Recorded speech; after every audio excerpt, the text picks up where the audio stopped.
rasuulillah بعض الصحافة هذا ما سنتين ما أنت شركة نجار wuxuu ku saabsan yahay dhacdo xalka dhacday degmada Jowhar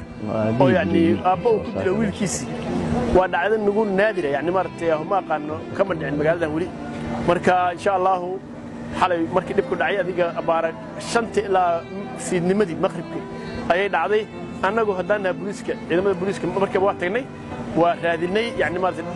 meedkina waa soo aragnay ninkina waa ku raad joogno waan daba galnay waa carariyay markii uu dhibka geystay wiilku wuxuu ku dhuftay adiga ilaa 5 midood amal ku dhuftay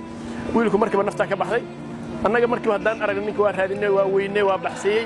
xalay ilaa xalay waa daba joognay waxaan ka soo qabnay tuulada halgan saakay 10 saac 12 saac 10 xilliga 12 saac salaada lagu jiro soo qabanay